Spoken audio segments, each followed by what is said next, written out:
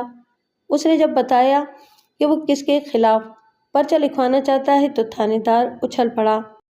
اوئے موچی کی اولاد، تیرا دماغ ٹھیک ہے؟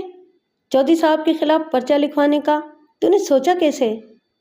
وہی میرے گھر ڈاکے اور میری بیٹی کی موت کا ذمہ دار ہے، کادو نے اصرار کیا۔ اس کا خاص آدمی منیر اس ڈاکے میں شامل تھا، میری بیٹی نے اسے دیکھا تھا۔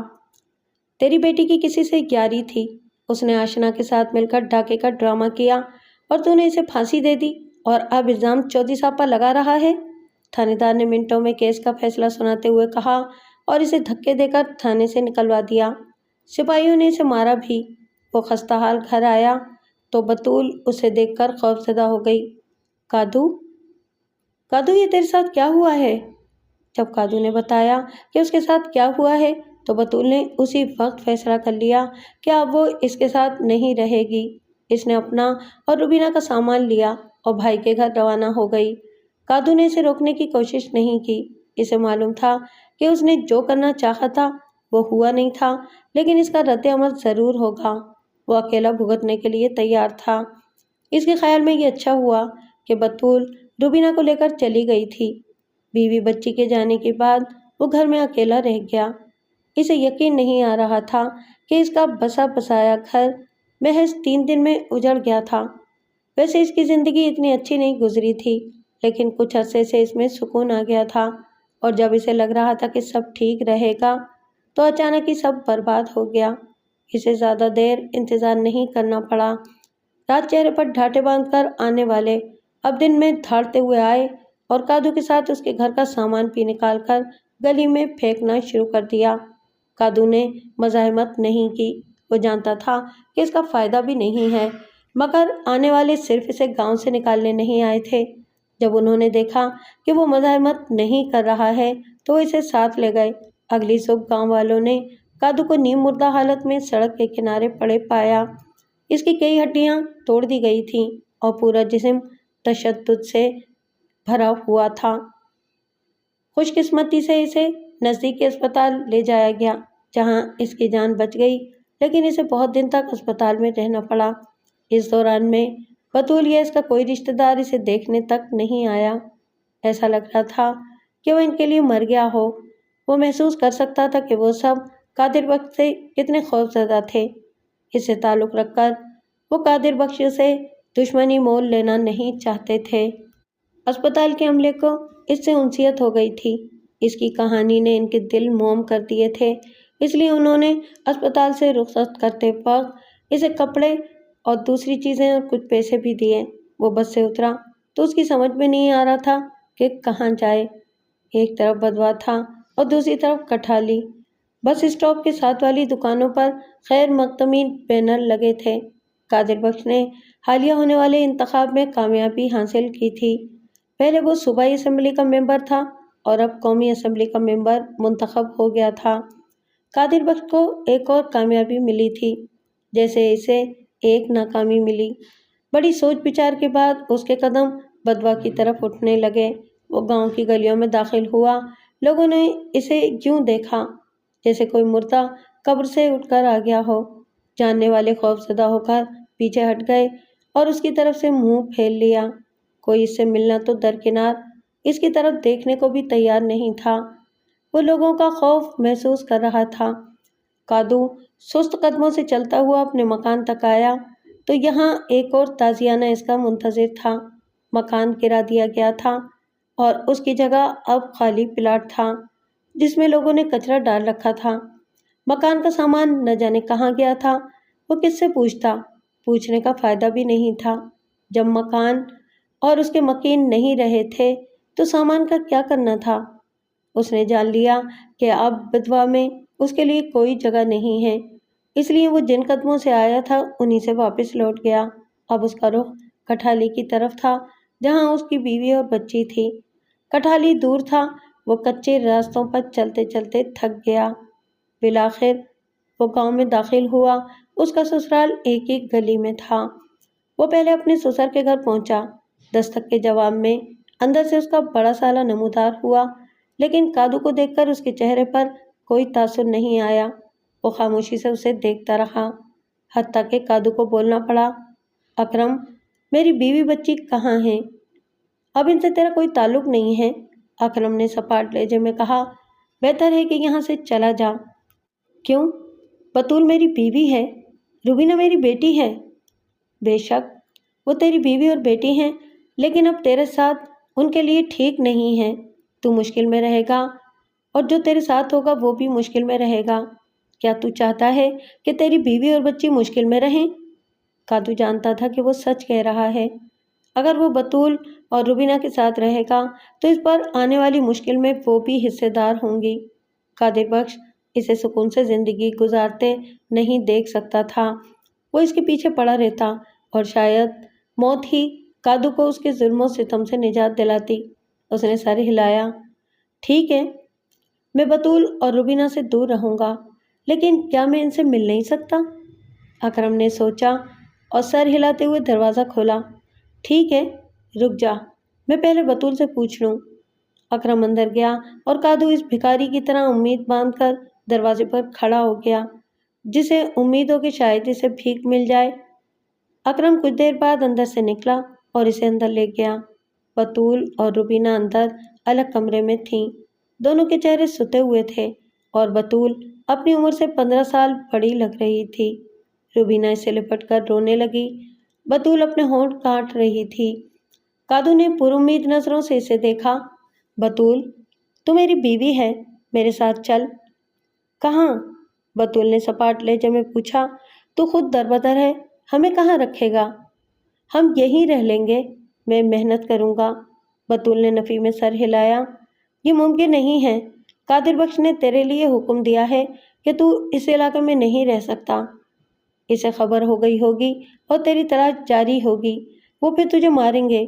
یہاں رہنے کی اجازت دینے کا تو سوال ہی پیدا نہیں ہوتا۔ بابا، ہم تیرے ساتھ نہیں رہ سکتے، روبینہ بولی۔ قادر بخش نے ماموں اور نانا سے کہا ہے کہ تم سے دور رہیں، ورنہ وہ بھی اس گاؤں میں نہیں رہ سکتے۔ اب کادو کی سمجھ میں اکرم کا رویہ آیا۔ بے شک کٹھالی قادر بخش کی زمینوں سے دور تھا، لیکن یہ اس کے حلقہ اثر سے باہر نہیں تھا۔ وہ جانتا اور چاہتا تو سچ مچ اس کے سسرال والوں کو یہاں سے بے دخل کر سکتا تھا۔ اس نے سر ہلایا، ٹھیک ہے، تم لوگ یہاں رہو، لیکن تو ان لوگوں پر بوجھ بن جائے گی۔ میں نے ایک بھینس پال لی ہے، بطول بولی۔ سکینہ کی چیزیں اور زیور بیچ دیا ہے، اس سے ہمارا گزارا ہو جائے گا۔ ابھی ابا بھی ہے۔ کادو کو معلوم تھا کہ روبینہ اور بطول کی زندگی آسان نہیں ہوگی، لیکن اس کے ساتھ وہ زیادہ مشکل میں پڑ جائیں گی۔ وہ یہاں نہیں ہوگا تو قادر بخش ان سے تعرض نہیں کرے گا۔ یہاں وہ محفوظ بھی تھیں، بدوا میں تو روبینہ بھی محفوظ نہیں تھی۔ اس کی بہن اور بیٹی پہلے ہی ان درندوں کا شکار ہو چکی تھیں۔ وہ رونے لگا۔ اسے روتے دیکھ کر بیٹی بے قرار ہو گئی۔ ابا، میں تیرے ساتھ چلوں گی۔ نہیں، تو ماں کے ساتھ رہ، مجھے اپنا کچھ پتا نہیں ہے۔ کادو نے آنسو صاف کیے۔ میں سب سے چھپ کر یہاں آیا ہوں، کیا میں ایک رات یہاں رہ سکتا ہوں؟ اکرم اور اس کے دوسرے سسرالی تیار نہیں تھے، مگر بطول نے ان کے آگے ہاتھ جوڑ کر انہیں راضی کر لیا کہ کادو کو ایک رات رکنے کی اجازت دے دی جائے۔ بطول نے اس کے لیے کھانا بنایا۔ اس کے پاس کچھ رقم بھی تھی، وہ اس نے کادو کو دینی چاہی، لیکن اس نے انکار کر دیا۔ مجھے ضرورت نہیں ہے، بلکہ یہ بھی تم رکھ لو۔ اس نے اپنے پاس موجود رقم نکال کر بطول کو دے دی۔ اب مجھے کسی چیز کی ضرورت نہیں ہے۔ بطول خوفزدہ ہو گئی۔ کادو کیسی باتیں کر رہا ہے؟ تو فکر مت کر، میرا دماغ نہیں چلا ہے۔ اس رات کادو، بطول اور روبینہ جاگتے رہے۔ وہ انہیں اپنے سامنے بٹھا کر باتیں کرتا رہا، یادیں دہراتا رہا۔ اس کے پاس بھی کچھ اچھی یادیں تھیں۔ کبھی کبھی وہ رونے لگتا تو بطول اور روبینہ بھی رو دیتے۔ صبح کے قریب کادو نے بطول سے کہا، مجھے ایک چادر دے دے، بے شک پرانی ہو۔ بطول نے اسے چادر لا دی۔ کادو تو کہاں جائے گا؟ ابھی سوچا نہیں، اس نے جواب دیا۔ اس کا سسر گھر میں کام کرتا تھا اور سالوں نے ایک دکان لے لی تھی۔ وہ سسر کے کام والی جگہ آیا، اسے مطلوبہ چیز مل گئی جو اس نے اٹھا کر چادر تلے چھپا لی۔ بطول نے ناشتہ بنانے کو کہا، لیکن اس نے منع کر دیا اور صرف ایک پیالہ چائے لی۔ روشنی ہوتے ہی وہ آخری بار بیوی اور بیٹی سے مل کر وہاں سے نکل آیا۔ اس کے سسرال میں کسی نے اس سے ملنے کی کوشش نہیں کی۔ اسے ان لوگوں سے گلہ بھی نہیں تھا۔ اس کے لیے یہی بہت تھا کہ وہ اس کی بیوی اور بیٹی کی ذمہ داری قبول کر رہے تھے۔ کادو نے باہر آ کر چہرہ چادر میں چھپایا اور تیز تیز قدموں سے چلتا ہوا کٹھالی سے باہر آ گیا۔ اس کا رخ اب بدوا کی طرف تھا۔ وہ قادر بخش کی حویلی کے قریب پہنچ گیا۔ حویلی گاؤں کے آخر میں تھی اور اس کے آس پاس قادر بخش کی زمینیں تھیں، اس لیے وہاں کوئی مکان نہیں بنا سکتا تھا۔ یوں حویلی اکیلی شان سے کھڑی تھی۔ کادو ایک جگہ چند گھنے درختوں تلے رک گیا۔ یہاں کوئی نہیں تھا اور وہ یہاں سے حویلی دیکھ سکتا تھا۔ سورج نکل آیا تھا اور گاؤں میں چہل پہل کا آغاز ہو گیا تھا۔ 1 گھنٹے بعد سڑک کی طرف سے گاڑیاں اور موٹر سائیکلیں آنے لگیں۔ یہ اخبار اور میڈیا کے لوگ تھے جو قادر بخش کی انتخابی کامیابی کی کوریج کرنے آئے تھے۔ اس دوران میں کئی افراد درختوں کے پاس سے گزرے، لیکن کسی نے کادو پر توجہ نہیں دی۔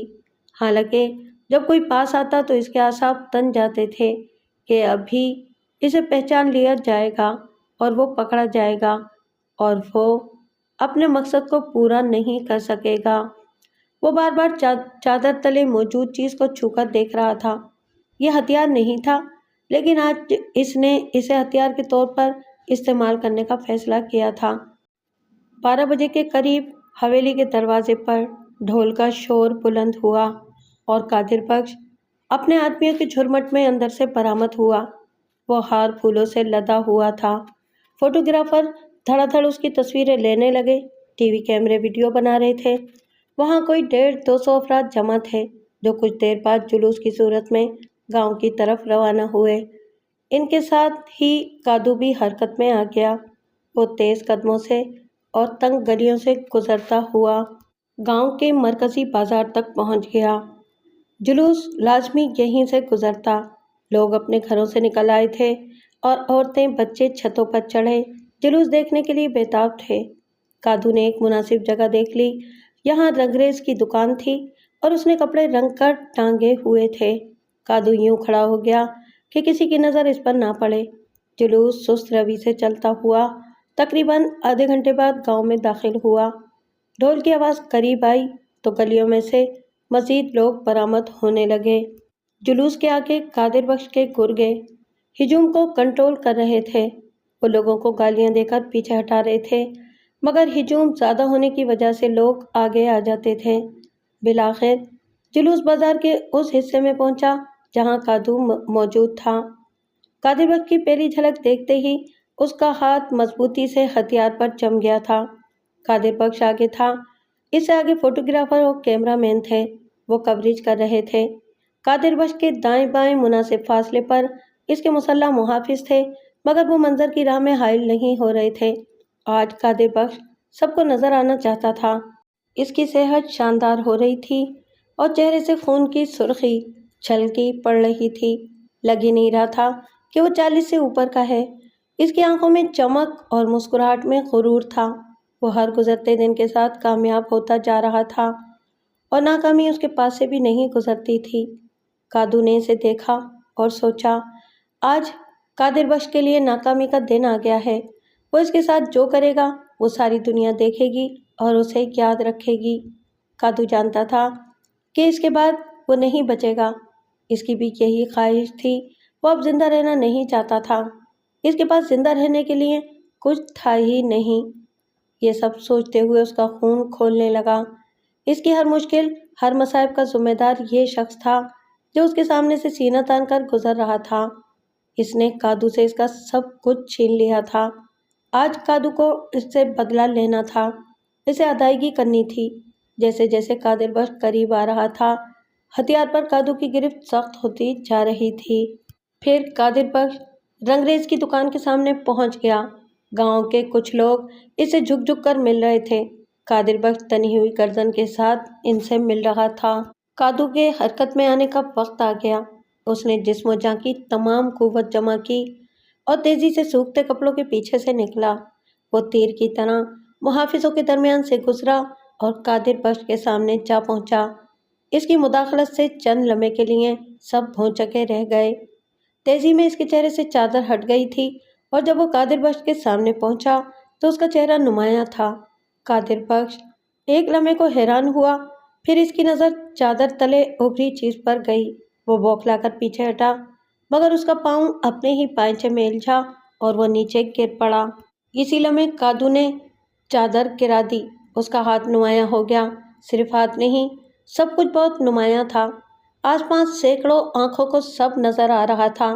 کادو نے ہاتھ بلند کیا اور نفرت بھرے لہجے میں بولا، قادر بخش، یہ سب ان زخموں کے بدلے جو تو نے مجھے دیے ہیں۔